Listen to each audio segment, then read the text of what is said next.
Hallelujah, thank you Jesus.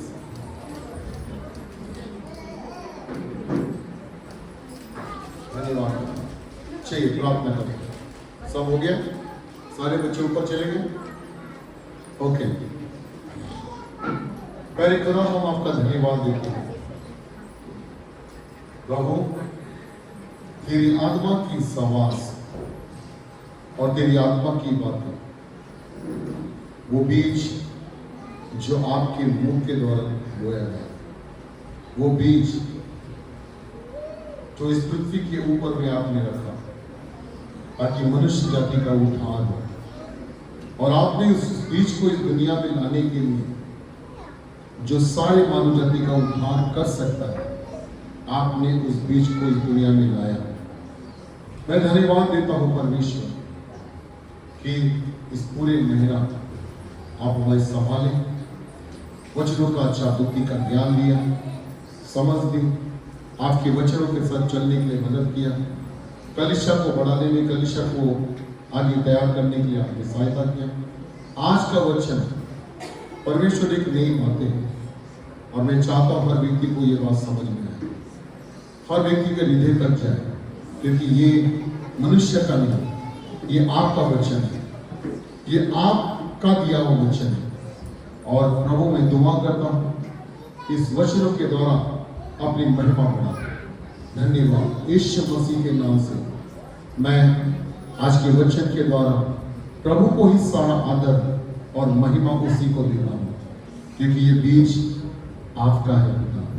धन्यवाद यीशु मसीह के नाम से मांगता हूं, आमेन, हालेलुया, प्रेज द लॉर्ड।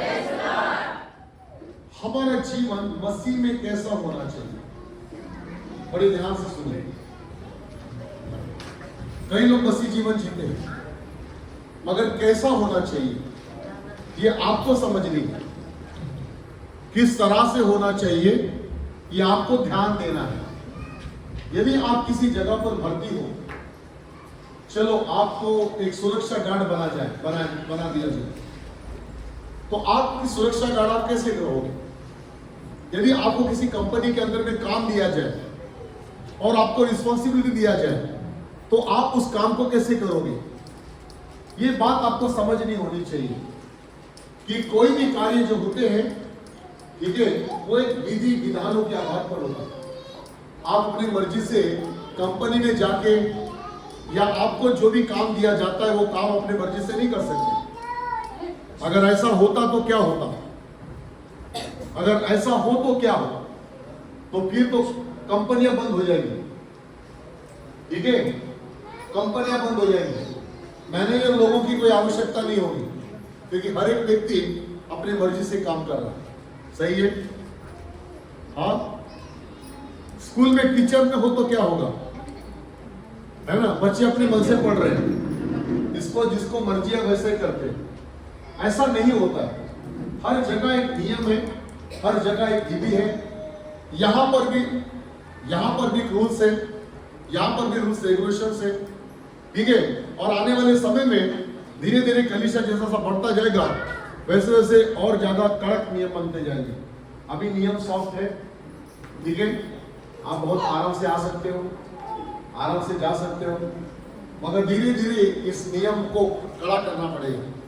जब ये नियम कड़े हो जाएंगे तो समझ आएगा कि नहीं भाई ये भी कलीसिया है। अभी कैसा लगता है? घर के समान लगता है ना। हालेलुया, प्रेज द लॉर्ड, ठीक है, आमीन। तो ये बात जरूरी है कि आज मैं आपको बताना चाहता हूं कि अगर आपने मसीह जीवन के अंदर में दाखिल लिया, आपको प्रभु ने चुना, आपको प्रभु ने बुलाया, तो ये बात आपको समझनी चाहिए कि बुलाने वाला यदि परमेश्वर है, चुनाव करने वाला यदि परमेश्वर है, तो मेरे रास्ते भी उसके अनुसार होना चाहिए। मेरा चलना, मेरा उठना, मेरा बैठना, मेरी बातें करना, मेरी सोच, मेरे विचार, मेरी हर एक वो बात, अगर उसने मुझे चुना, अगर मैं खुद ही आया, मैं खुद ही आना जाना कर रहा हूं, मैं खुद ही सब कुछ कर रहा हूं, तो फिर आपके लिए कोई नियम लागू नहीं हो सकते। मगर आप सोचो कि क्या बिना नियम के आप कंपनी में काम कर सकते हो? नहीं। इस दुनिया का कोई भी व्यवसाय बिना कुछ किए नहीं कर सकते हो। आप सब्जी भाजी का धंधा भी करोगे ना, केला भी बेचना है, सब्जी भाजी का भी धंधा करना है, वो बिना नियमों के आधार पर नहीं हो सकता। अगर आप कहोगे कोई बात नहीं कल बेचूंगा, हो गया, तुम्हारा कल निकल जाएगा, आधी सब्जियां सड़ जाएगी। समझ में आ गया?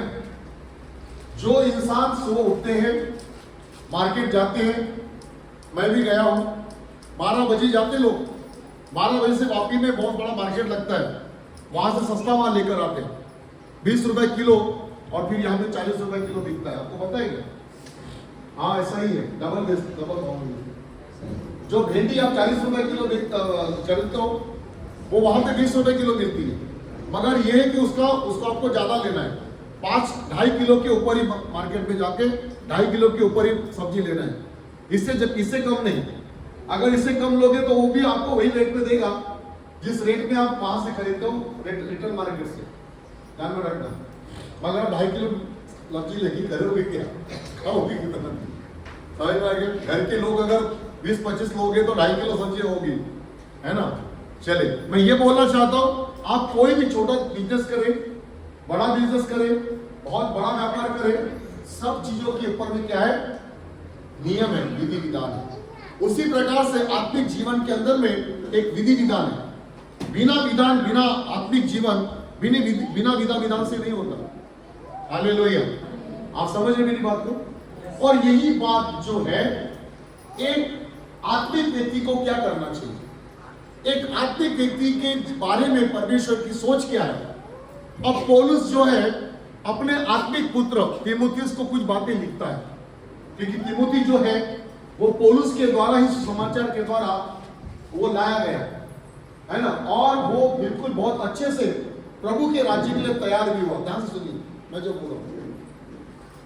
और पौलुस ने उसे उसके अच्छे काम, उसकी अच्छी समझ और उसकी अच्छी उन्नति वो देखकर पौलुस ने भी तीमुथियुस को अपना बेटा घोषित किया कि ये मेरा आत्मिक पुत्र है, और उसने बखूबी जितना होता है परमेश्वर की महिमा के लिए उसको सिखाया, और तीमुथियुस को एक अच्छा पास्टर के रूप में उसको तैयार किया ताकि वो कलीसिया को अच्छे से संभाले।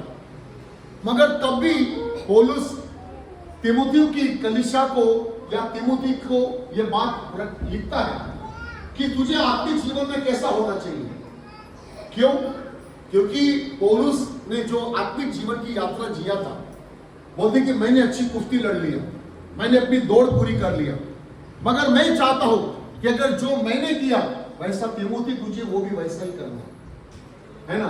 तो ये बात समझो कि हर एक व्यक्ति को दौड़ना है, हर व्यक्ति को चलना है, हर व्यक्ति को भागना है, और वो परमेश्वर के साथ उस अच्छा जीवन जीना है। तो ये कि आपकी बॉन्डिंग परमेश्वर के साथ कैसा होना चाहिए, आपकी प्रार्थना की लेवल कैसे होनी चाहिए, आपके प्रार्थना के नियम कैसे होने चाहिए, चर्च में आने जाने के रेगुलेशंस कैसे होने चाहिए, ये हर एक जो व्यक्ति है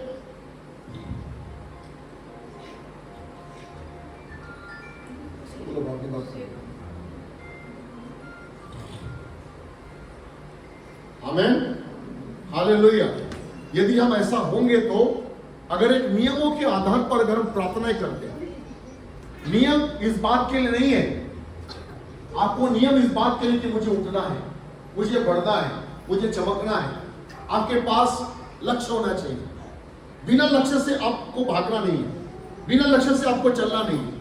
अगर आप ऐसा करोगे तो क्या होगा? ठीक है, आप कोई भी जो जीत है आप हासिल नहीं कर पाओगे। आप अपने आत्मिक जीवन को अगर अपने तरीके से ही चलना चालू करोगे तो आप सही तरीके से ट्रैक नहीं कर पाओगे। आपको ट्रैक करना है तो आपके पास अच्छे गुरु होना चाहिए, आपको समझाने वाला कोई होना चाहिए, आपको सिखाने वाला कोई होना चाहिए। मैंने अपने जीवन में ज्यादा गुरु नहीं बनाए, मगर 1-2 गुरु बनाए, बहुत अच्छे बनाए, मगर जिन्हें बहुत अच्छे से बाइबल का निपुणता थी, जिन्हें कोई क्वेश्चन पूछो, कोई भी चीजों से पूछो, वो हर चीज का प्रश्न उनके पास था। मैंने कुछ दासों के साथ भी रहा, उससे कुछ सीखा, मगर उन्हें गुरु कभी नहीं बना। गुरु मैंने खाली 1 या 2 ही लोगों को बनाया, मगर उनको ही बनाया जो बहुत ही परिपूर्ण है, मुझे बहुत अच्छे से बाइबल बहुत अच्छे ढंग से सिखा सकते थे, अच्छे समझा सकते थे। उनसे ऐसे बहुत से यूट्यूब में भी बहुत मूर्ख दिखते हैं, काफी लोग मूर्ख दिखते हैं, मगर खाली वो लोगों को ये करते रहते ना, ब्लेम करते रहते। ऐसे लोगों से मैंने कभी बाइबल नहीं सीखा।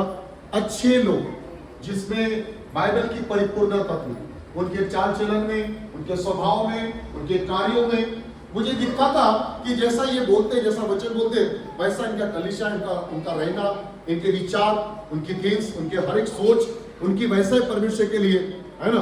वो पागल है परमेश्वर के लिए। ऐसे लोगों से मैंने शिक्षा पाई। पागल थे वो भी प्रभु के लिए पागल थे। मतलब आप सोचो कि एक बीमार व्यक्ति है, मगर उसको पता है कि आज संडे है, तुरंत अपना गड़ा गोड़ा सब निकाल के प्रभु के पास खड़ा, पुलपिट में खड़ा हो जाएगा। ऐसे लोगों से बाइबल सीखा। हालेलुया। ये नहीं कि बीमार है तो सोया रहेगा, नहीं। इतना भूत चढ़ा होता यीशु मसीह का उनके ऊपर, इतना पागल थे यीशु मसीह के लिए। ऐसे लोगों से भी हमने बाइबल को सीखा, समझा, और इसीलिए वो जो दीवानगी जो थी हमने देखा, वो दीवानगी हमारे अंदर में काम कर रही है। आमीन। उनको देख कर हालेलुया।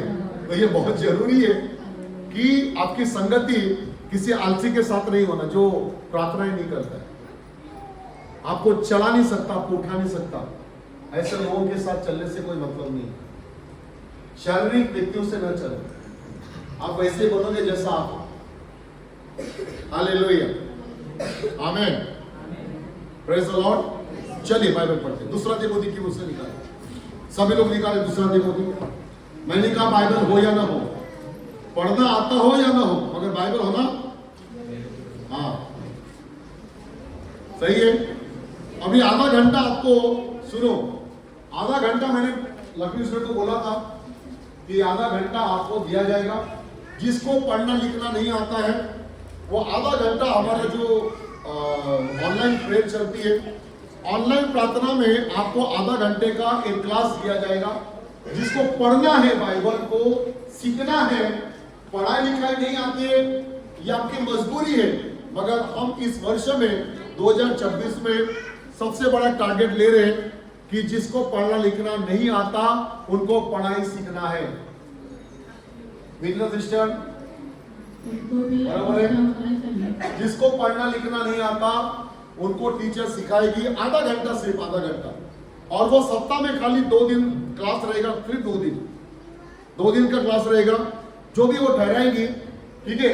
और वो 4 दिन आपको क्या करना है, 4 दिन प्रैक्टिस करना है। वो 2 दिन तो करना है, मगर 4 दिन प्रैक्टिस करना है। 2 दिन सीखना है और 4 दिन अपने आप को पूरा झोंकना है, क्योंकि आपको परमेश्वर का वचन पढ़ना आना चाहिए। आमीन। हालेलुया। ठीक है, चलिए हम लोग पढ़ सकते हैं। निकाले मेरे साथ दूसरा तिमोथी, दूसरा अध्याय, उसके 3 और 4 वचन की तरफ देखेंगे। हाँ हाँ। मसीह यीशु के अच्छे योद्धा के समान हाँ। मेरे साथ दुख उठा। हाँ। जब कोई योद्धा लड़ाई पर जाता है तो इसलिए कि अपने भर्ती करने वाले को प्रसन्न करे, अपने आप को संसार के कामों में नहीं फंसाता। हाँ जी, आमीन, प्रेज द लॉर्ड। देखो सबसे पहली चीज क्या है, पहली चीज वहां पे क्या, मसीह यीशु के अच्छे योद्धा के समान। मसीह का अच्छा योद्धा, मसीह का अच्छा योद्धा बनना, सबसे पहला टाइटल है मसीह में अच्छा योद्धा बनना। हालेलुया। क्या करना है आपको, सबसे पहले क्या करना है, अपने आप को, ठीक है। क्यों, आप कब बनोगे, देखो क्या लिखा है, योद्धा के समान मेरे साथ दुख उठा। जब कोई योद्धा लड़ाई पर जाता है तो इसलिए कि अपने भर्ती करने वाले को प्रसन्न करे, अपने आप को संसार के कामों में नहीं फंसाता। एक योद्धा जो होता है उसके अंदर में कोई अपने अंदर में किसी भी प्रकार की जो कमियां हैं वो कभी भी नहीं रखता। ये बात आपको ध्यान में रखना। एक योद्धा का काम क्या होता है, अपने जिसने उसकी भर्ती किया उसको प्रसन्न करने का काम करना एक योद्धा का काम होता है। योद्धा का काम क्या होता है, योद्धा अपने आप को तैयार करता है वो सेवा के लिए, उन कार्यों के लिए जो गवर्नमेंट ने उसको, सरकार ने उसको दिया है। समझ में आया? ध्यान में रखना। एक योद्धा क्या करता है, अगर आप कोई योद्धा है, अगर आज मेरी भर्ती हो गई, ठीक है, तो मैं क्या करूंगा? सबसे पहले मैं वहां के जो नियम है, कितने बजे उठना है, क्या क्या खाना है, किस तरह से मुझे कार्य करना है, कितनी मेहनत करना है, मुझे कैसे फायरिंग करना है, मुझे क्या करना है, वहां के रूल्स क्या है, वहां के रेगुलेशंस क्या है। देखो, एक अच्छा योद्धा होने के लिए मुझे वहां के हर एक वो जो नियम है, मुझे उस नियमों के आधार पर ही मुझे चलना पड़ेगा। और जब मैं एक नियमों के आधार पर अपने आप को चलाऊंगा, तभी मैं एक अच्छा योद्धा बन पाऊंगा। अपने तरीके से करूंगा तो ऐसा नहीं होगा। ध्यान में रखो, ठीक है? आत्मिक जीवन में आपको एक अच्छा योद्धा होने के लिए, आपको योद्धा होने के लिए कुछ विधि है, कुछ विधान है। अगर आप ऐसे नियमों को नहीं पालन करोगे, यदि आप बाइबल नहीं पढ़ना, प्रार्थना न करना, चर्च में नहीं जाना, कलीसिया में कभी एक दिन आना, फिर 3 दिन सप्ताह में, 3 सप्ताह दिखना नहीं, इस प्रकार के जो नियम है, मैं आपको सच कहना चाहता हूं, ऐसा व्यक्ति कभी भी कोई प्रकार की आशीष या आत्मिक जीवन को कभी वो प्राप्त नहीं कर सकता। या आत्मिक तरीके से अगर उसको बढ़ना है, आत्मिक तरीके से उसको कुछ चीजें की जरूरत है, वो कभी भी उसको हासिल नहीं कर सकता। ये जरूरी है कि आपको प्रति समय एक अच्छा योद्धा होने के लिए और अपने बुलाने वाले को, अपने चुनाव करने वाले को प्रसन्न करना है, तो आपको निरंतर वो काम करने पड़ेंगे, निरंतर वैसा ही विधि विधान के आधार पर आपको लक्ष्य तय करने पड़ेंगे जो आपको लिखे दिया गया है। आमीन। ये तिमोथी जो है, मैंने कहा पौलुस का कौन है? आत्मिक पुत्र है। अब पौलुस उसे एक बात सिखाता है, उसे कई लेटर के द्वारा उसे बात समझाने की कोशिश कर रहा है, समझा रहा है कि तुझे आत्मिक जीवन में किस तरह से बढ़ना है, तुझे क्या करना पड़ेगा, तुझे एक आत्मिक मसीह में जो चुना गया है वो एक अच्छे योद्धा की तरह आगे बढ़ना, आपको एक योद्धा बनना है।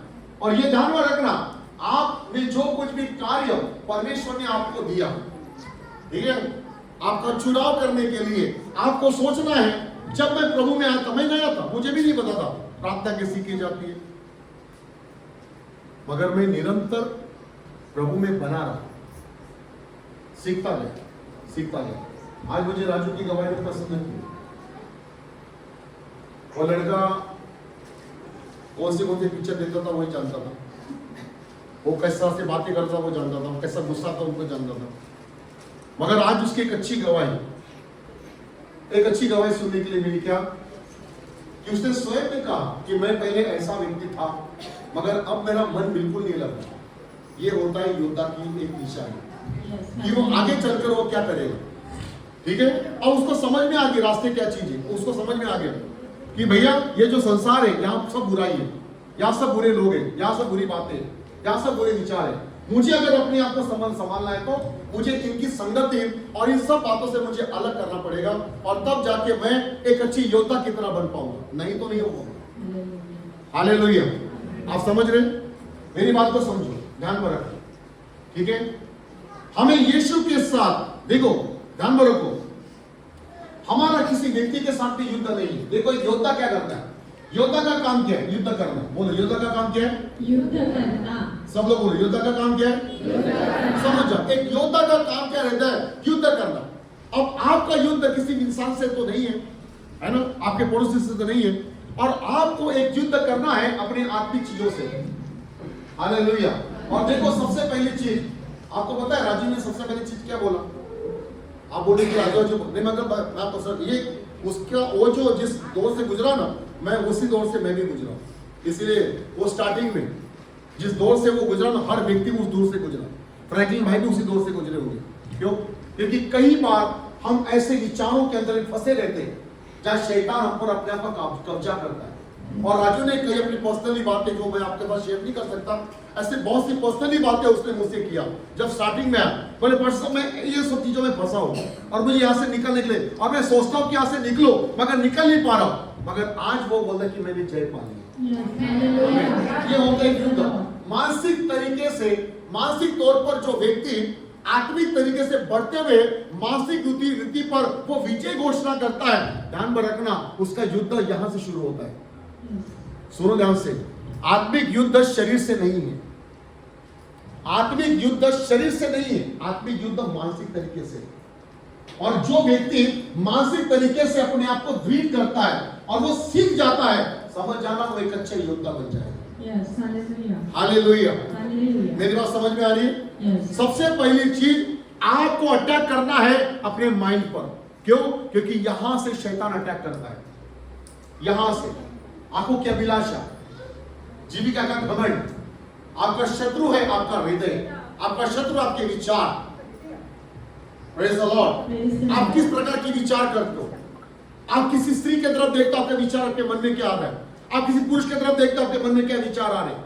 सबसे पहला अटैक करता है शैतान इन सब बातों का। और ये हर एक स्त्री और पुरुषों के अंदर में ये चीजें होता ही है। ऐसा कोई व्यक्ति ऐसा नहीं है कि जो ये कह सकता है मैं बिल्कुल पवित्र हूं, मैंने कभी ऐसा सोचा ही नहीं है। मैं भी नहीं सोच सकता। ये मेरे मन में भी आते थे, ये मेरे विचारों में थे। मैं पहले से फिल्में भी देखता था, बहुत बुरी बुरी गंदी पिक्चर, मगर मैं आपको सच कहता हूं, उस पर अटैक करने के लिए मुझे एक युद्ध लड़ना पड़ा, एक योद्धा की तरह लड़ना पड़ा। मुझे नियम फॉलो करने पड़े कि मुझे करना क्या है, इन सब बातों से पहले हटना है। उसके बाद मुझे बाइबल पढ़नी है, उसके बाद मुझे प्रार्थनाएं करनी है, उसके बाद मुझे अच्छी सोच रखनी है, उसके बाद मुझे संगति करनी है, उसके बाद मुझे उस लोगों के साथ में मिलना है जो लोग इसके बारे में अच्छी सोच रखते हैं। और फिर मैंने उस अटैकों के ऊपर में जो मुझ पर बार बार अटैक कर दे, और वो बुरे सपने भी जो मैं सोचता था, वो सपने के अंदर बुरी चीजें मेरे मन के अंदर में आती और वो सपने के अंदर में आती थी। मैं आपको सच कहता हूं, उन सब पर अटैक जो होते थे, उसमें से मुझे बाहर आने के लिए मुझे बहुत समय लगा, समय बहुत लगा, मगर ये कि उस पर मैंने कब्जा कर लिया। आमीन, हालेलुया। ध्यान में रखो, ये युद्ध है। सबसे बड़ा युद्ध किसी इंसान के साथ होता है ना, वो किसी तलवार से मारकर खत्म हो जाता है, मगर यह जो है ना, ये आपको जीने नहीं देगा। सबसे बड़ा युद्ध आपके मानसिक तरीके से है। और ये ध्यान में रखना, जिस दिन आप उस पर अटैक करते हो और जिस दिन आप उसको विजय घोषित करते हो, जय दिलाते हो, उस दिन आप मसीह के लिए तैयार होते हो। हालेलुया। मेरी बात समझ में आ रही है? आमीन, हालेलुया। आपको यह न लगे कि मसीह जीवन में केवल आशीष है, नहीं, मसीह जीवन में केवल आशीष नहीं। हम लोग सोचते हैं कि मसीह के साथ चलने में हम कई प्रकार के आशीषों को पाएंगे। अच्छी बात है, पाते हैं, मगर यह बात आपको ध्यान रखना, खाली आशीषें मिलती है और दुख कभी नहीं मिलता। मिलिट्री के अंदर में आप जब भर्ती हो जाओगे तो कोई बात नहीं, मस्त आलीशान खाना पीना, काजू बादाम दारू, अरे बहुत जबरदस्त मिलता है। नहीं भैया, जाके एक मिलिट्री वाले को पूछ के देख लो, जाओ एक आधा योद्धा को पूछ के देखो, जो मिलिट्री के अंदर भर्ती हो उसको क्या क्या क्या क्या करना पड़ता है। ये सारे घुटने ना, ये दिखते नहीं है उनके वाले, ये सब दिखते नहीं है, ये तो ये पूरे निकल जाते, खत्म हो जाते, ये चीजें ये रहते नहीं है। आज जाके तुम्हारे कानों के अंदर में और पहलवान के कानों में देखना कैसे फर्क होता है। तो पहलवान के कान में से जाड़े मोटे होते, क्यों? यहाँ ज्यादा होती है उनके ऊपर। पहले जैसे पहलवानी करते ना, तो पहले यही मारते, दूसरा पहलवान इधर ही मारता है, और मारते मारते उनके कान इतने बड़े मोटे मोटे हो जाते हैं। आपको पता है? देखना, पहलवान के कानों में और एक साधारण व्यक्ति के कानों में बहुत फर्क होता है। किसी पहलवान के कान आप देख लेना, मेरे पास चित्र नहीं है, आप किसी भी पहलवान के कान को उठा के देख लो, साधारण कान नहीं होते, उसके कान हमेशा भारी और मोटे होते। क्यों? क्योंकि यहां से सिखाया जाता है। हालेलुया। एक योद्धा तभी होता है। आमीन। हमारे मेरे कॉलेज के समय में, जब मैं बीकॉम सेकंड ईयर में था, तब दो गुटों का झगड़ा हुआ, और दो गुटों में दो लड़के जो थे, वो एक ही लड़के से प्यार करते थे। अब बोलता है कि वो मेरे से प्यार करती है, नहीं वो तो तेरे से, वो मेरे से प्यार करती है। अब वो लड़की किससे प्यार करती है वो तो पता नहीं था, क्योंकि वो वन साइड, दोनों का जो लव था वो दोनों का वन साइड था। तो एक ही लड़की के लिए दोनों झगड़े मार दिए, एक दूसरे को काटना चालू कर दिया। कोई इसका तोड़ रहा है, कोई इसको तोड़ रहा है, कोई इसको काट रहा है, कोई ये से काट रहा है, कोई वहीं से काट रहा है। उधर से पहलवान था, वही पुलिस के अंदर में था, और वो पहलवान था, ठीक है। वही पहलवान, मैं जब एक दिन अखाड़े में गया था कुश्ती सीखने के लिए, आप पहलवान की करने के लिए, वही पहलवान मेरे पे सो गया था, वही पहलवान, और मैं उठ ही नहीं पा रहा था। अब से मैंने पहलवान की कदर छोड़ दी, पहलवान की नहीं चाहिए। वो पहलवान मेरे ऊपर सो गया था, बोले उठ, मैं कैसा उठूंगा, कोई इतना भारी। मैं उस समय 52 मतलब मेरा 52 वजन था और वो कम से कम 104-105 किलो का वजन मेरे ऊपर में डाल दिया पूरा। वो बोले उठ, अरे बोला भैया 50 किलो का वजन नहीं उठा सकता मैं, ठीक है। उस दिन से मैं गया ही नहीं उधर, कभी बोला कभी और बुला ले तो बोला दम ही निकाल देगा, तो मैंने कभी वो पहलवान की वजह से छोड़ दिया है ना, फिर अलग से, ठीक है। तो मैं आपको सच कहता हूं, वो व्यक्ति आया और उसने झगड़ा देखा, उसने क्या किया, उसने दोनों का ऐसा उठाया आज में क्या सोचो, इतनी ताकत, हालेलुया। मैंने बोला बाप रे क्या अच्छा पहलवान है, दोनों को उठाया, तो दोनों को एक एक रगड़ा दे दिया, बोला सीधे चलो, कोई प्यार नहीं करने के। आमीन, हालेलुया। मसीह जीवन में युद्ध लड़ता है, मसीह जीवन में केवल आशीष नहीं है, मसीह जीवन के अंदर में दुख भी है, परेशानी भी है, आंधी भी है, तूफान भी है, बहुत सारी तकलीफें। मगर ये बात ध्यान में रखना, अगर आपको मसीह जीवन के अंदर में चलना है और आशीष पाना है, इस दुख में भी आपको चलना पड़ेगा।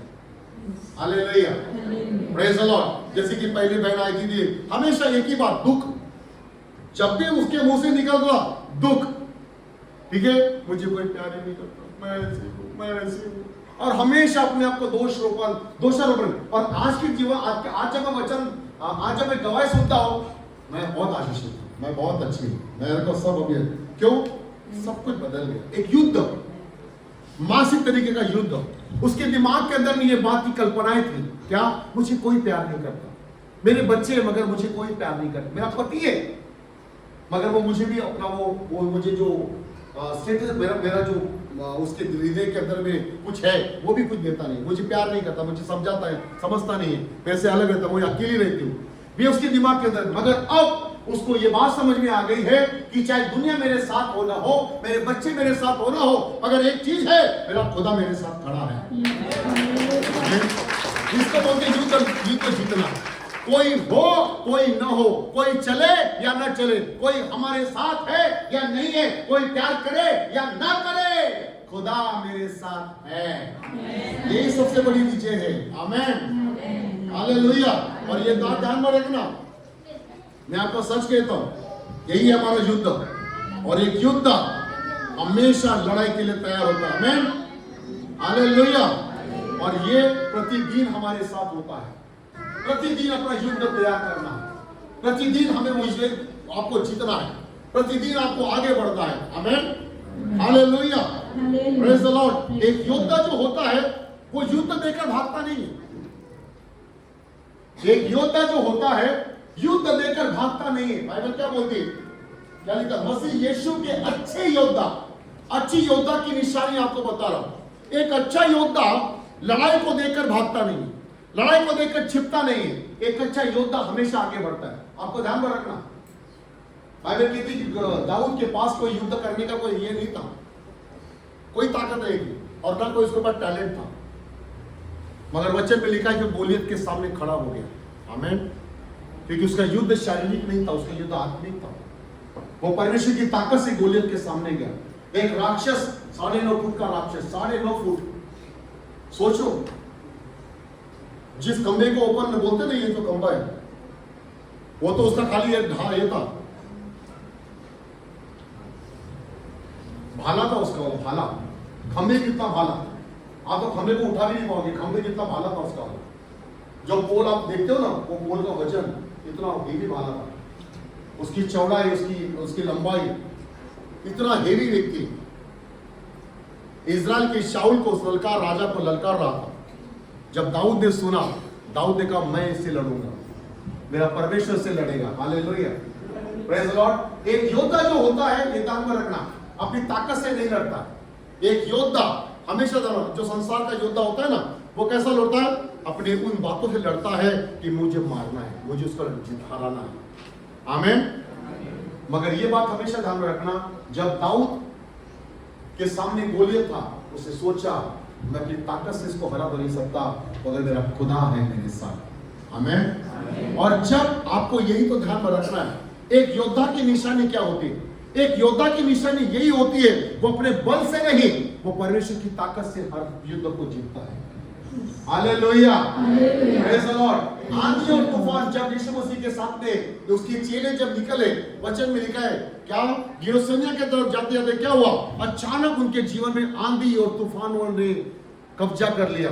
और वचन लिखा है कि वो चिल्ला रहे थे, प्रभु मारे जा रहे, मगर उसे पता था कि हमारे साथ यीशु है। Praise God.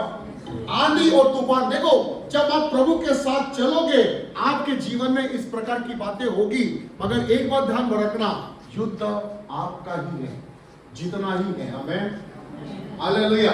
आंधी और तूफानों को शांत करना हमारा काम है, क्योंकि परमेश्वर ने हमें वो अधिकार दिया, वो ताकत दी, वो सामर्थ दिया। एक अच्छे योद्धा का काम क्या है?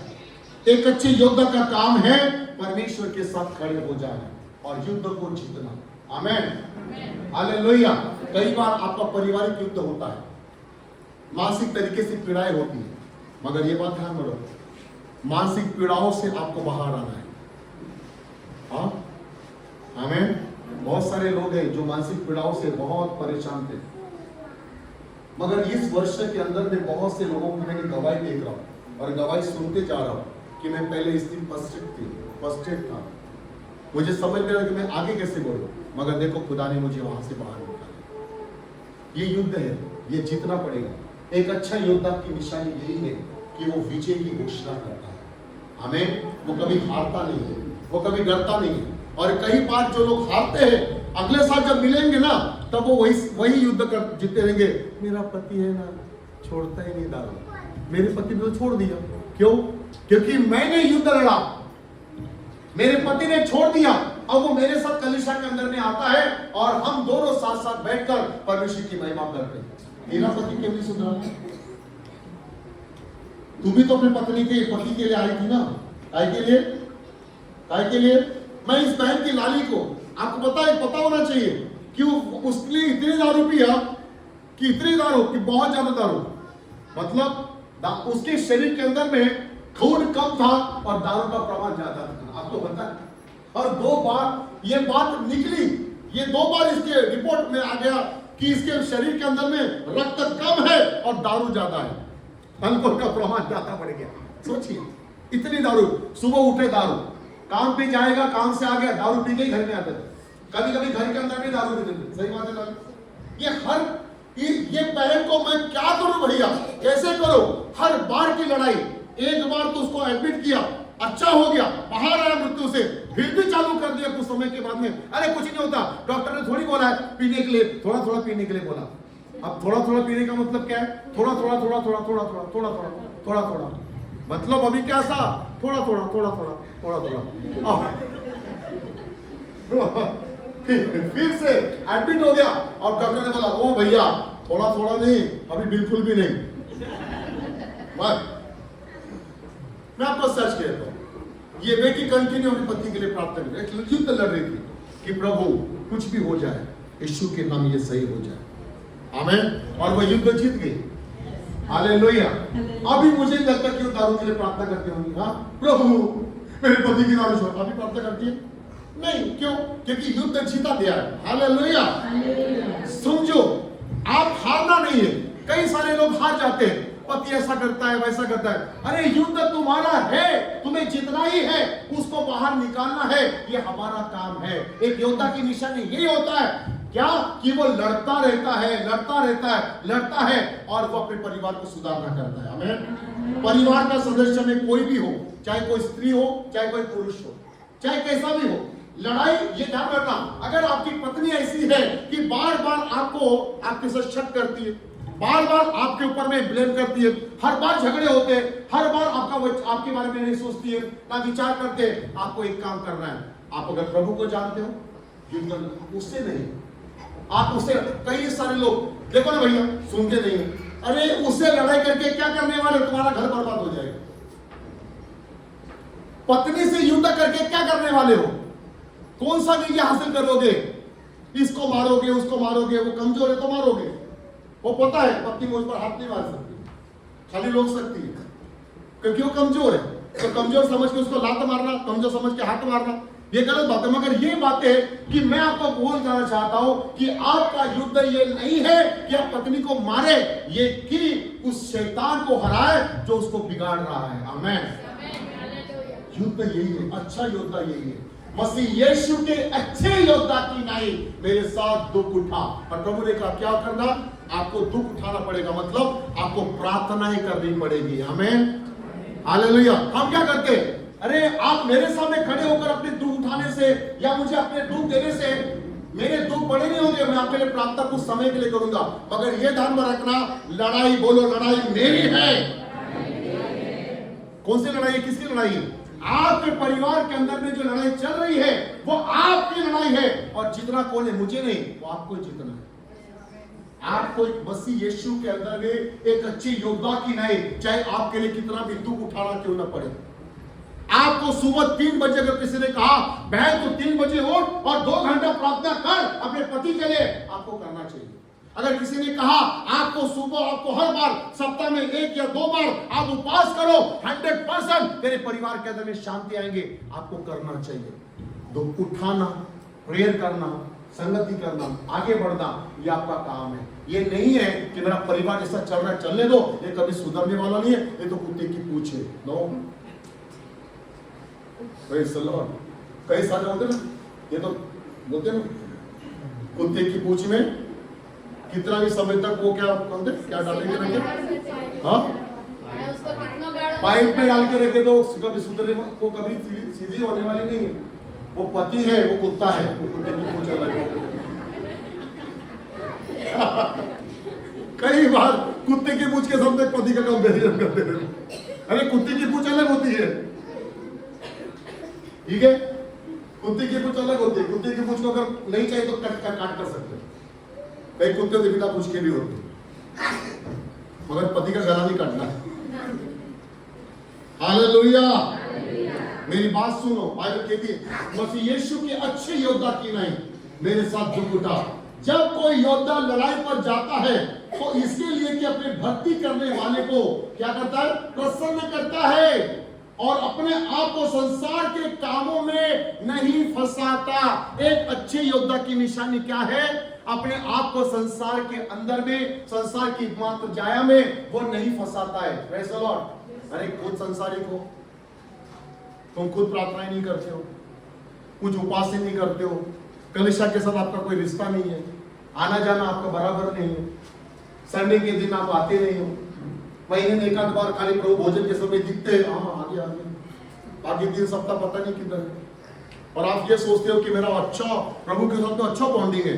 काहे का बॉन्डिंग? अरे तुम पहले खुद के अपनी बॉन्डिंग सुधारो। तुम्हें अच्छा योद्धा बनना है तो ये ध्यान में रखना, सप्ताह में 1 बार खाना खाने से पहलवान नहीं बनोगे। समझो, एक अच्छा योद्धा खाली महीने में 1 बार दौड़ता ऐसा नहीं होता। जाओ एक आधा योद्धा को पूछो तो रोज दौड़ता है या महीने में 1 बार दौड़ता है?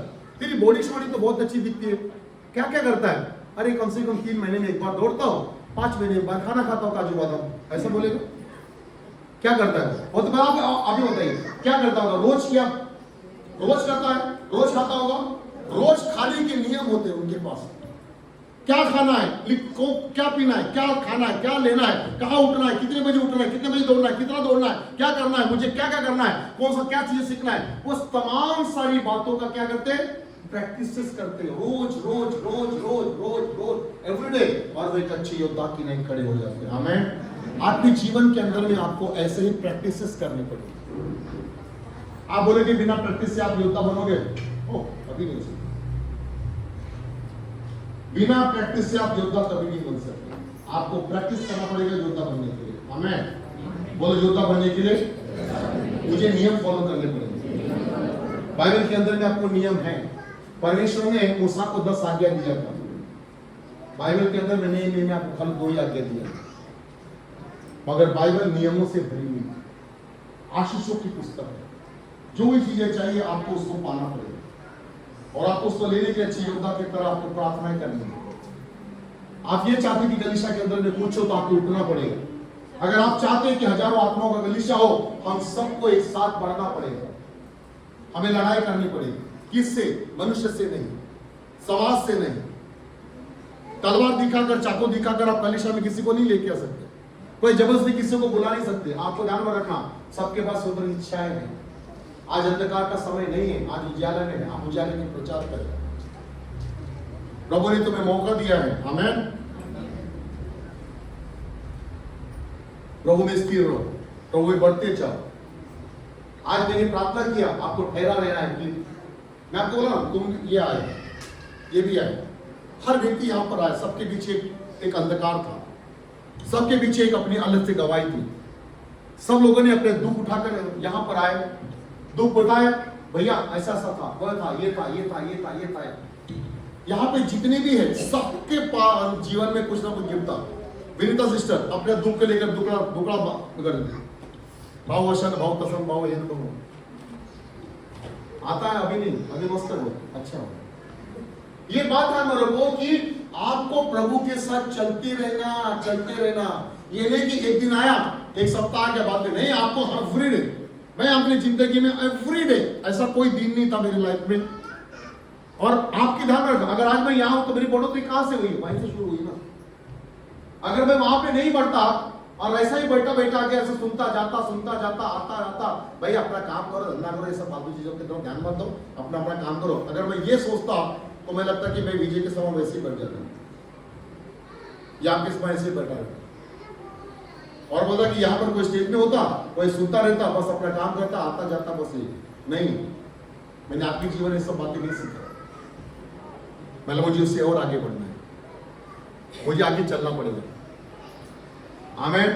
आपके जीवन के नियम तैयार किए, बनाया, कितने बजे उठना है, प्रार्थना कितने बजे करनी है, संगति कैसे करनी है, किसके साथ रहना है, किसके साथ नहीं रहना, कौन सी बातें छोड़ना है, कौन सी बातें नहीं छोड़ना है। हाँ, ये सब तय करना पड़ा, तभी तो हुआ। अगर मैं पुरानी चीजों के द्वारा वैसा ही रहता, मैं वही करता, वही चीजें करता, तो मुझे नहीं लगता कि मैं यहां तक आता, यहां पहुंचता। परमेश्वर मेरे लिए बहुत बड़े रास्ते तैयार कर रहा था, और मैं अगर वही सोचता तो मैं वही रहता।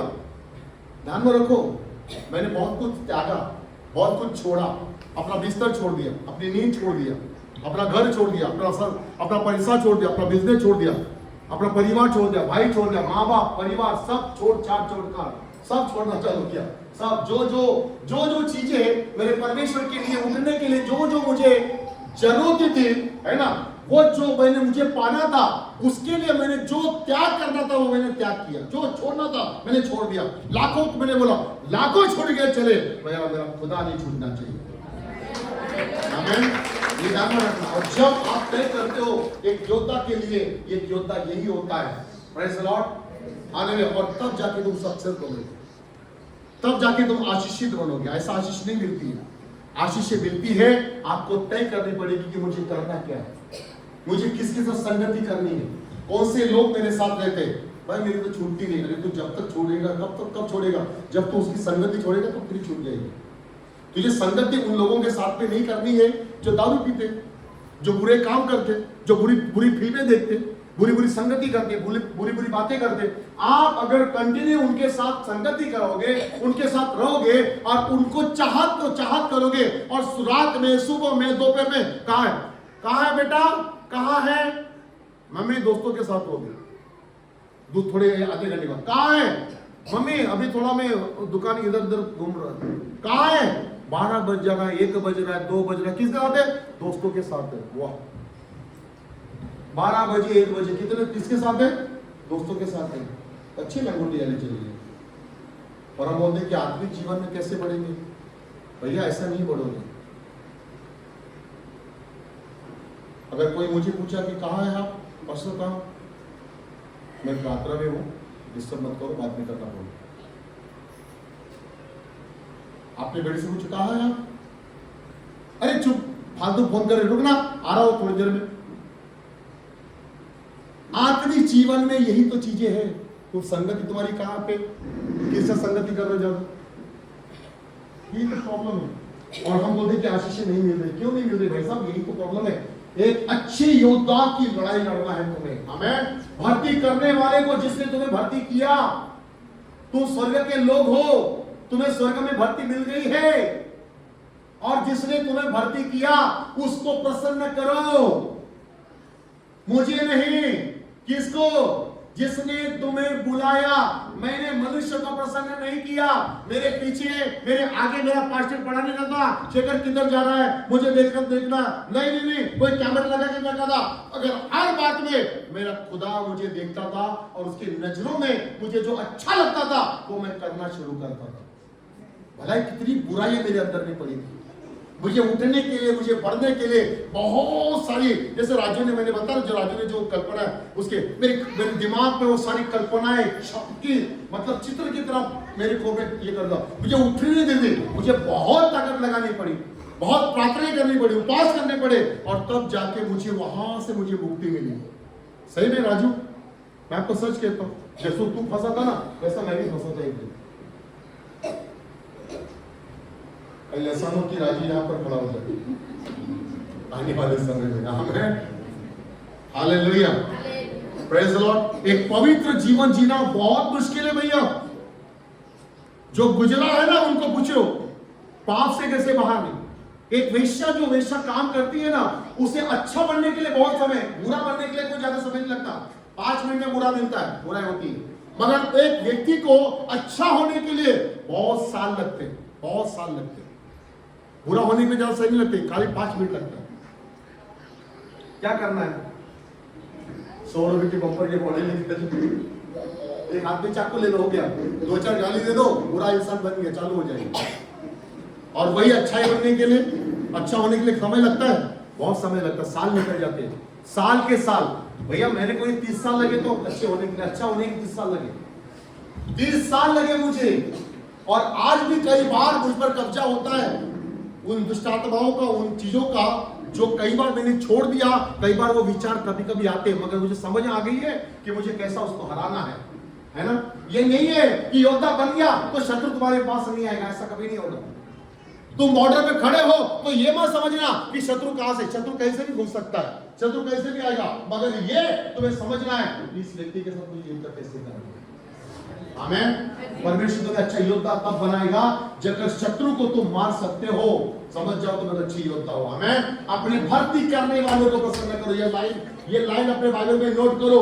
मुझे अपने भक्ति करने वाले को प्रसन्न करना है, इंसान को नहीं, किसी व्यक्ति को नहीं, किसी महान कोई पास्टर को नहीं, कोई लीडर को नहीं, कोई पहचानने वाले व्यक्ति को नहीं, मगर जिसने मुझे भक्ति किया, जिसने मुझे बुलाया, उसको मुझे प्रसन्न करना है।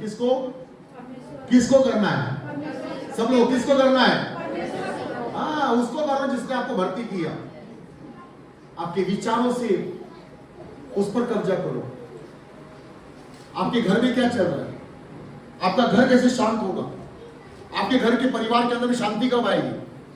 आपका परिवार के अंदर में सुधारना कब आएगी? आपके बच्चों में सुधारना कब आएगी? आपके बच्चे सही तरीके से चल रहे हैं क्या? वो अंदर तो नहीं चल रहे।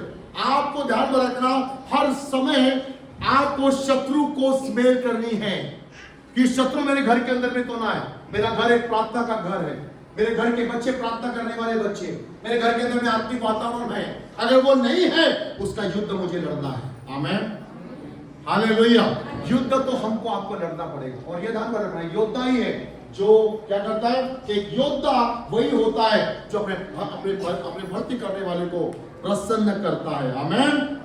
पहला यूहन्ना उसका दूसरा अध्याय और उसका 16 वचन। पहला यूहन्ना दूसरा अध्याय उसका 16 वचन पढ़िए। पहला यूहन्ना दूसरा अध्याय 16 वचन।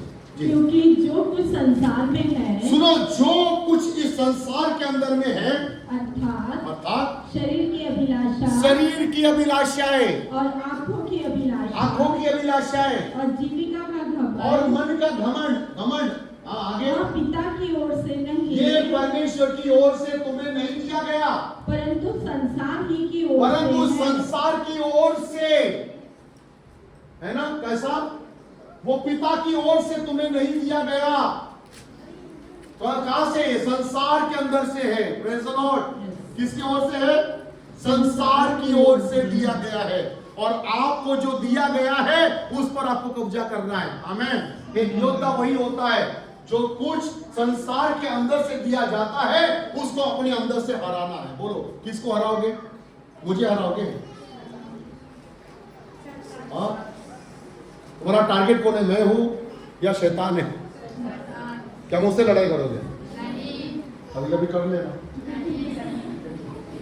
हाँ आमीन। दूधी बराबर देना मुझे को। Hallelujah, praise the Lord. संसार की अभिलाषा, देखो क्या लिखा है, क्योंकि जो कुछ संसार में है अर्थात शरीर की अभिलाषा और आंखों की अभिलाषा और जीविका का घमंड, वो पिता की ओर से नहीं है, ये संसार की ओर से। दो शक्तियां काम कर रही है हमारे शरीर पर। किसके साथ संगति करना चाहते हो तुम्हारे ऊपर में? एक है जो है ना, जो पिता की ओर से नहीं है, दूसरा वो जो संसार की ओर से। किसके साथ आपकी संगति है? मेरे पति के साथ मेरा रोज झगड़ा होता है। क्यों होता है? क्या दुश्मन है? किसके साथ झगड़ा होता है? बोले मेरे पति के साथ। क्यों होता है? दुश्मन है आपका। हाँ, मेरी बात ही नहीं मानता। क्यों नहीं मानता? क्योंकि तू खुदा की बात नहीं मानती। इसलिए जिस दिन तुम खुदा की बात मानना चालू करोगे, वो तुम्हारी बात मानना चालू करेगा। आपका सच है।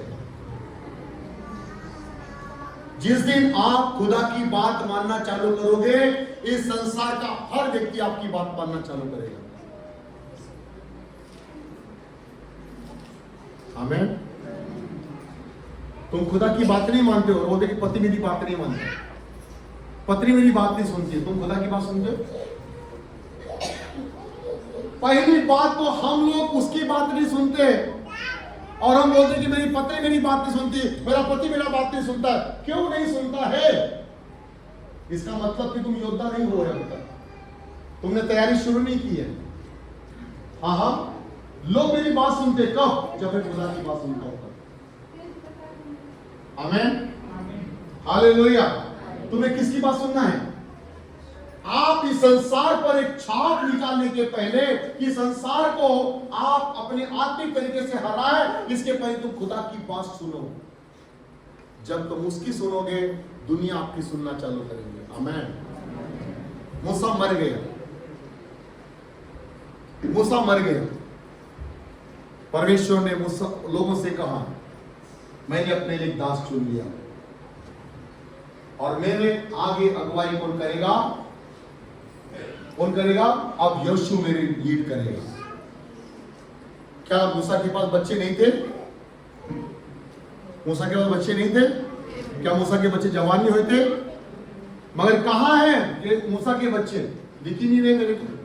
बाइबल के अंदर में कई कई जगह पर दिखता, मैं बताऊंगा उसका क्यों नहीं है वहां पर। कहां है आज के समय में? कहां है? ये भी बाइबल के अंदर में। मगर मेरा विषय आज वो नहीं है। उसके दो कितने बच्चे थे मूसा को? मूसा के कितने बच्चे थे? क्या क्या नाम था? क्या नाम था उसका वाला? बताइए कोई।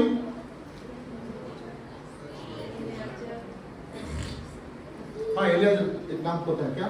हाँ बराबर, एक और। हाँ, और यीशु बराबर। बाइबल में है, दिखाई देते आपको? बहुत कम। कहां है आज के समय में वो होते हुए? बात यह है, क्यों वो वहां से निकल गए? क्यों उनका नाम यहां नहीं आया? क्यों परमेश्वर ने उनका आशीष नहीं दिया? क्यों परमेश्वर ने हारून को आशीष दिया? ये सबसे बड़ी बात है मेरे लिए। एक बात ध्यान पर रखना, इसीलिए ये मत समझो तुम्हें अच्छा युद्ध, तुम्हारा घर का युद्ध जितना है, तुम्हारा परिवार पहले जितना है। तुम अपने परिवार में तुम पूरी दुनिया हासिल कर लिया और परिवार में हार गए। हेलो, तुम पूरी दुनिया जीत ले हो और परिवार हार गया, तुम्हारा परिवार नरक की तरफ जा रहा है। आप बताओ क्या क्या जीत लिया आपने? आपने हजारों लोगों को प्रभु में लाया और आपके खुद के लोग नरक की तरफ जा रहे हैं। आपने क्या पा लिया? आप समझ में आए मेरी बात? मैं आपको ये भी नहीं बताना चाहता हूं कि अगर हाँ ऐसा भी हो सकता है, ऐसा भी हो सकता है कि आपने अपने परिवार को पूरा कोशिश किया बचाने की, मगर वो बचना नहीं चाहते। कई बार ऐसा होता है, परिवार में एक व्यक्ति को खुदा बचाता है, बाकी लोगों को जाने दो, छोड़ दो, क्योंकि सुनते नहीं, छोड़ देता था। हम आगे बढ़ जाए। युद्ध है, लड़ना हमें है। हमें तुम्हारा युद्ध संसार से नहीं, क्योंकि जो कुछ संसार में है, आपका शरीर की अभिलाषा और आंखों की अभिलाषा और जीव का घमंड, वो पिता की ओर से नहीं, वो तो संसार ही की ओर से है। आमीन। आपको प्रभु में योद्धा होने के लिए एक अच्छे उदाहरण दिए गए। इफिसियों की पुस्तक उसका 6वें अध्याय के अंदर में आपके लिए शस्त्र दिए गए और शस्त्र का उपयोग करना है। आपको क्या क्या पहनने की आवश्यकता है। आपका खुद का उद्धार नहीं हुआ और आप पति के उद्धार के विषय में कल्पना करते हो। आपने खुद ने बपतिस्मा नहीं लिया और आप ये सोचते हो कि पति का उद्धार हो जाए। मुझे इसको समझ में नहीं आता। मैंने ऐसी जिंदगी नहीं जी। मैंने लड़ा अपने परिवार के लिए, आखिर में मुझे छोड़ना पड़ा कुछ समय के लिए। क्यों? क्योंकि मेरे आत्मिक जीवन के आड़ आ रहे थे बहुत ज्यादा। आपको बोल रहा चाहता हूं एवरी डे में सताया जा रहा था। एवरी डे, सुबह हर रोज मोहल्ले के सारे लोग मुझे देखते थे और ऐसे गंदी गंदी वर्ड मेरे पिताजी, मतलब कितनी गालियां। सोचो, मैं एवरी डे सताया जा रहा था। एवरी डे मुझे रोज कुछ ना कुछ बोलते थे लोग। मुझे मोहल्ले के लोग अपने बच्चों को मुझसे बात करने के लिए मना करते थे कि ये जहां दिखेगा और तुम अगर यहाँ पे मुझे अगर उसके साथ बातें करोगे तो तुम वहीं फोड़ूंगा, मारूंगा तेरे। वो तुम्हारे साथ कहीं पर भी दिखना नहीं चाहिए, मगर तब भी छुप छुप के वो बच्चे मेरे साथ आते थे। हालेलुया। सच कहता हूं, इतना भय छा गया था लोगों को मेरे मोहल्ले के अंदर में। मेरा ये सबको क्रिश्चियन बना देगा। खुद तो बन गया, शर्म तो नहीं आती, नाम कटवा दिया सबका। हमारे बाप, अपना बाप का नाम काटा, समाज का नाम काट दिया, अब किसका नाम काट रहा है? ठीक है। तो बच्चों को सीधा वार्निंग दिया गया था, शेखर के साथ दिखना भी नहीं, बात भी नहीं करना। वो जहां से रास्ते से जाता है वो रास्ते से हटके निकलने का। इतना खौफ हो गया था मोहल्ले के अंदर में। हालेलुया। मैं इसीलिए बोलना चाहता हूं कि आपका खौफ ऐसा हो जाए, जिस रास्ते से गुजरे लोग सोचने लगे बाप रे क्रिश्चियन बनाने के लिए। हालेलुया, प्रेज द लॉर्ड, आमीन। शेर अभी भी जागा है।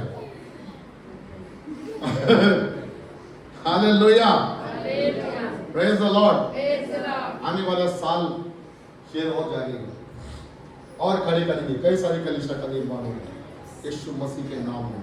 आमीन। युद्ध हारे नहीं हैं, हमने शुरू नहीं किया है और जिस दिन शुरू करेंगे उस दिन कहीं जीत लेंगे। आमीन। हालेलुया। योद्धा के तमाम चिल्लाना चाहिए। योद्धा कैसे चिल्लाते हैं? Yes, hallelujah, praise the Lord. डरना चाहिए। अगला जो संसार है, शैतान है, वो क्या होना चाहिए? डरना चाहिए। आमीन। तो पहला है एक योद्धा की नाई, आपको क्या करना है? लड़ना है। बोलो लड़ना है। दूसरी बात, दूसरा एक वचन निकालें, दूसरा वचन निकालें। दूसरा तिमोथी उसका दूसरा अध्याय 5 वचन जी पढ़िए। दूसरा तिमोथी दूसरा अध्याय और उसका 5 वचन, ठीक है? हाँ,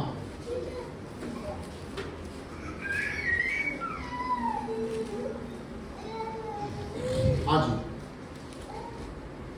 फिर अखाड़े में लड़ने वाला यदि विधि के अनुसार न लड़े, हाँ, तो मुकुट नहीं पाता। हाँ, आगे पढ़ो। जो किसान परिश्रम करता है, नहीं बस क्या लिखा है?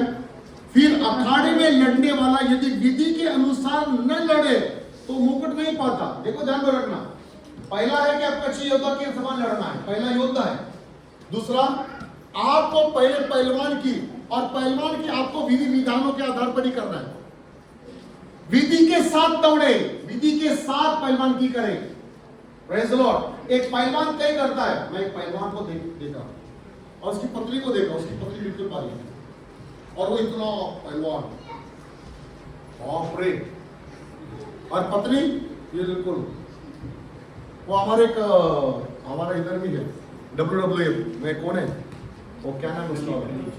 हाँ, खली इतना बड़ा, और उसकी बीवी। ठीक है, पहलवान क्या करता है? पहलवान का क्या काम कर, खाली खाता है? 15, 20, 50 रोटियां खाएगा, चावल इतना सारा खाएगा, बहुत सारा मटन चिकन खाएगा, ऐसा काजू बादाम खाते ही रहेगा और सोएगा, खाएगा सोएगा। क्या ऐसे पहलवान की होगी? अच्छा मुझे क्या पहलवान की बनेगा? पहलवान बनेगा ऐसा? खाली खाने के लिए सब पहलवान बनता है? खाने पीने से शरीर मोटा बन जाएगा, पहलवान नहीं बनेगा। पहलवान का शरीर अलग होता है, मोटापापन अलग होता है, ठीक है? मोटापापन अलग होता है और जो पहलवान को होता है उसका शरीर मोटा होता है, भारी होता है, हेवी होता है, मगर वो पहलवान होता है। क्यों? क्योंकि उसका शरीर कसता है, वो अपने शरीर के मांसपेशियों को कसता है। उसी प्रकार से एक पहलवान का काम क्या होता है? अगर वो विधि विधानों के आधार पर अगर आज उसने काजू बादाम खाए और वो दौड़ने ही नहीं गया 1 महीना तक, आज खाया मस्त सो गया और उसने कोई मेहनत नहीं किया 1 महीना तक, क्या सही में पहलवान बनेगा? पहलवान बनना है तो क्या करना है? मैं आपको पहले बोला, मैं पहलवान बनने के लिए गया था, मगर वो सो गया तो मैं उठ गया, जाने सच करता, ठीक है? पहलवान होना इतना साधारण नहीं है, एक विधि विधानों के आधार पर ही पहलवान बनता है। तो बाइबल हमें एक बात सिखाती है, क्या? अगर एक पहलवान को विधि विधानों के आधार पर ही क्या करना है? अपने शरीर को तैयार करना है, रोज उसको जाना है, रोज उसके डंबल्स होते हैं, बहुत सारी चीजें होती है और उसको रोज जाना, उसको प्रैक्टिस करना पड़ता है। रोज उसको मिट्टी में जाना है, रोज उसको मिट्टी उठाना है, रोज उसको मिट्टी को तराशना है, रोज उसको ये काम करना है। और जैसा वो अपने शरीर के अंदर का जो पसीना होता है वो बहुत सारा बहाना पड़ता है और फिर धीरे धीरे उसका शरीर जो होता है वो कसना शुरू होता है। ध्यान में रखो, हर एक चीज की एक विधि है। बाइबल के अंदर में आत्मिक जीवन की एक विधि है। अगर आपको आत्मिक तरीके से पहलवान बनना है, और आपको पहलवान बनना पड़ेगा, पहले योद्धा बनना है, अभी पहलवान बनना है। पहलवान का काम भी क्या है? कुश्ती लड़ना है और जीत हासिल करना, और तब जाके तुम्हें मुकुट मिलेगा। आमीन। आत्मिक जीवन के अंदर में पहलवान की करना शुरू करो। शमूएल ने शुरू किया था, दाऊद ने शुरू किया था, यिर्मयाह, यहेजकेल, ये कोई बूढ़े बाड़े लोग नहीं थे भैया। दानियल, ये कोई बूढ़े लोग नहीं थे, ये बस इनके समान छोकरे लोग थे। ये सारे दानियल, ये छोटे छोटे 14 साल के बच्चे राजा बन गए।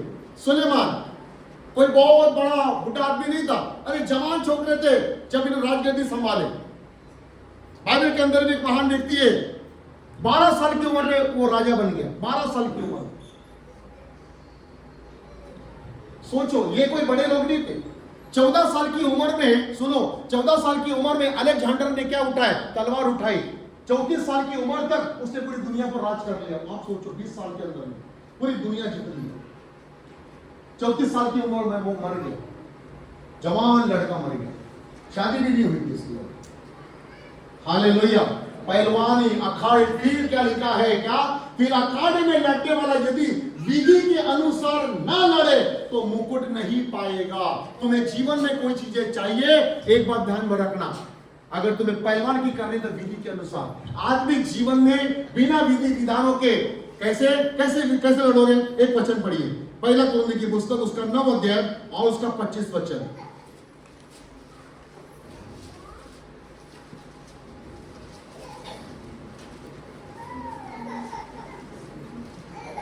हर एक पहलवान सब प्रकार के संयम के साथ वे तो एक मुरझाने वाले मुकुट को पाने के लिए यह सब करते हैं, परंतु हम तो उस मुकुट के लिए करते हैं जो मुरझाने का नहीं। देखो, आज मैं मुकुट के बारे में नहीं बता, आज मेरी पहलवान की बारे में। तुम्हें आत्मिक जीवन में कैसा होना चाहिए? बोलो, मुझे आत्मिक जीवन में एक योद्धा के समान होना है। मुझे आत्मिक जीवन में एक पहलवान बनना है। Hallelujah, praise the Lord. और पहलवान क्या करता है ये मैं आपको बता रहा हूं। पहलवान संयम के साथ उठता है, संयम के साथ लड़ता है, संयम के साथ प्रैक्टिस करता है। Praise the Lord, hallelujah. वो अपने शत्रु को भी, उसको पता है कि जितनी मेहनत मैं कर रहा हूं, शत्रु भी उतनी मेहनत कर रहा है। जितनी ताकत मैं लगाऊंगा उससे कई गुना ताकत वो लगाएगा, मगर मुझे जीतना है। और जब कोई पहलवान अपनी पूरी ताकत और अपनी पूरी चीजों से वो लड़ता है, ध्यान में रखना, वो पहलवान की करता है, इसलिए नहीं करता कि मैं हार जाऊंगा। इसलिए नहीं करता चाहे मेरी ताकत हो, मगर वो आइडियाज पहलवान इसलिए नहीं होता कि बहुत ताकत हो जाए, बहुत बड़ा पहलवान हो जाए, नहीं, मगर उसको टेक्निक्स होती है, एक व्यक्ति को दूसरे व्यक्ति को कैसे पछाड़ना है, कौन से मुझे पॉइंट मिलेंगे, कहां पर मुझे पॉइंट मिलेंगे, कहां पर मुझे क्या करना है, कैसे मुझे उसको पटकना है, कैसा मुझे पॉइंट, ये सारी बातें उसको सिखाई जाती है। और एक पहलवान तभी बनता है जब वो संयम के साथ काम करता है। आमीन। सुनो, अपने जीवन पर संयम रखना शुरू करो। तुम पहलवान हो खुदा के, संयम के साथ। ओ नहीं होता भैया, नहीं होता, सुधर ही नहीं रहे, क्या करूं मैं, ये आदमी के बारे परेशान हो गया। संयम रखो, संयम रखो, एक दिन होगा। आमीन। अपने आत्मिक जीवन पर भरोसा कीजिए कि तुम्हारी प्रैक्टिसेस, तुम्हारा प्रार्थना, तुम्हारा भागना, तुम्हारा विचार करना, तुम्हारा उठना, तुम्हारा उपवास करना व्यर्थ नहीं जाएगा। एक दिन जब तुम्हारी पहलवान की ताकतवर हो जाएगी, 100% शैतान तुम्हारे घर में हार जाएगा। आमीन। हालेलुया। सुनो, पहलवान आदमी के लिए नहीं बनना है, औरत के लिए नहीं बनना है, आपको उस चीजों से हराना है। और संयम के साथ संयम रखिए, धीरज धरिए। देखो, लड़ाई है, कितना समय तक चलेगी नहीं पता।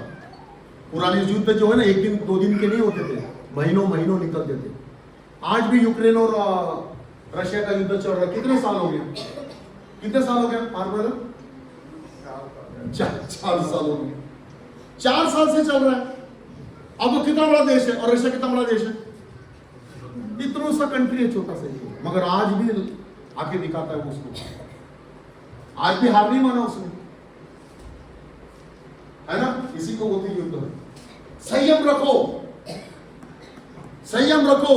एक दिन चींटी भी हाथी के कान में घुस के हाथी को मार सकती है। संयम रखिए, एक दिन सब कुछ बदलेगा, वो सब कुछ बदलेगा। अपने पहलवानी करते रहिए, सुबह उठिए, प्रार्थना करिए, उपवास कीजिए, संयम रखिए। परमेश्वर करने जा रहा है। रोज उठिए, कहिए, मेरा परमेश्वर मेरे परिवार को बदलने जा रहा है, मेरा परमेश्वर मेरे परिवार को बदलने जा रहा है, मेरा परमेश्वर मुझे आशीष देने जा रहा है, मेरा परमेश्वर मेरे हालातों को चेंज करने जा रहा है, मुझे संयम है, मेरा खुदा निश्चित रूप से बदलने वाला है।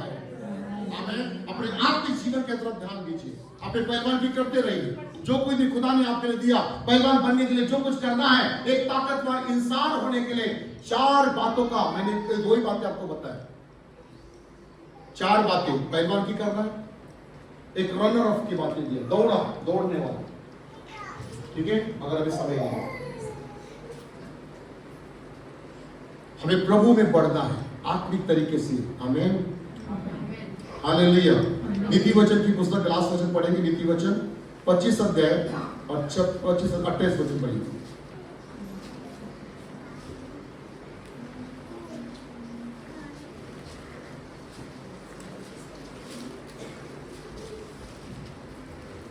जिसकी आत्मा वश में नहीं, वह ऐसे नगर के समान है। जिसकी आत्मा अपने वश में नहीं है, वह ऐसे नगर के समान। सुनो, बाइबल के अंदर देखे वचन को सुनो, ध्यान से सुनिए। जिसकी आत्मा वश में नहीं, अरे जिसकी आत्मा वश में नहीं है, वह ऐसे नगर के समान है। वो ऐसे नगर के समान है जिसकी शहरपना घेराव करके तोड़ दी गई हो। जिसकी शहरपना घेराव करके तोड़ दी गई है। आपको ध्यान रखना, इसीलिए वो तो संयम रखो। शैतान तुम पर कब हमला करेगा, शैतान तुम्हें कब परास्त करेगा, तुमको पता नहीं है। तुम्हारे परिवार के अंदर में क्या उत्पन्न करेगा आपको नहीं पता, मगर ये ध्यान रखना, आपको हमेशा एक चौकन्ना होना है। एक पहलवान के घर में अगर चोरी करना है तो क्या करना पड़ेगा? आपको उससे बलवंत होना पड़ेगा, आपको उससे ज्यादा सोचना पड़ेगा। अगर शैतान आपके बारे में इतना सोचता है, आपको इतना बड़ा सोचना पड़ेगा। सोचो, इस दुनिया के अंदर में यीशु मसीह को दुनिया में लाने के लिए शैतान को गुमराह कर दिया गया। परमेश्वर ने इतना क्या बुद्धि थी, सोचो। शैतान ने बचपन से यीशु को मारने के लिए क्या क्या प्लान रचा, यहां तक कि कितने बच्चों की हानि करवा दिया राजा ने, मगर अपना बीज को वहां से निकालना और कहां पहुंचाना ये परमेश्वर ने तय कर लिया। और वो सिस्टम को भी तैयार कर लिया था, कौन से सिस्टम में कौन सा राजा किस समय में क्या होगा, और वो सिस्टम के आधार पर ही यीशु मसीह को इस दुनिया के अंदर में लाना पड़ा। वो अलेक्जेंडर के समय में नहीं आया, वो नबूकदनेस्सर राजा के समय में नहीं आया। इस दुनिया के ऊपर में हारस राजा ने भी राज्य कर लिया, मगर उस समय में यीशु मसीह नहीं आया। मगर ऐसे समय में यीशु मसीह को लाया गया जिस समय सारे विधि विधान पूरे हो सकते थे।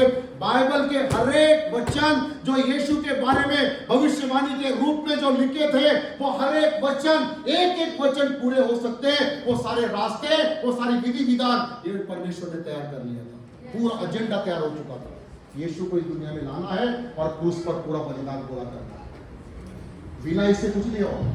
इस दुनिया के अंदर में जो होता है वो खुदा की मर्जी से होता है। खुदा ने तय करके रखा सारी चीजें। हालेलुया। इसलिए आपके सिस्टम के अनुसार मत काम करो, खुदा के सिस्टम में आओ और खुदा के सिस्टम के अंदर में पहलवान की करो। खुदा के सिस्टम में आओ, उसके विधि विधान के आधार पर अपने आप को चलाओ और बलवंत बनाओ। आमीन। और तब जाके तुम पहलवान की करोगे, तब जाके तुम जीतोगे और तुम्हें वो मुकुट दिया जाएगा जो खुदा ने आपके लिए रखा है। हालेलुया। Praise the Lord. मसीह जीवन में कैसा होना चाहिए? ये योद्धा की तरह होना चाहिए। कैसा होना चाहिए? कितने धीरे बोलते हैं ना। मसीह जीवन में कैसा होना चाहिए? पहलवान की करना है क्या नहीं? किसको पटकना है? प्रदीप भैया। हालेलुया। अपने पति को पटको नहीं, किसको पटकना है? हाँ, दुष्ट आत्माओं को। हमारा युद्ध आकाश में उड़ने वाली ताकतों से है, वो शैतान से है जो दिमाग के अंदर में गंदी चीजें लेकर आता है। आपका युद्ध उच्च विचारों से है जो आपको कमजोर करते हैं। हालेलुया। और आपको ये सोचना है कि आपको क्या करना है। आमीन। Praise the Lord. हालेलुया। आइए हम सब खड़े हो जाएंगे। अगर उसकी शहरपना अगर कच्ची है, उसकी नींव कोई भी हिला सकता है।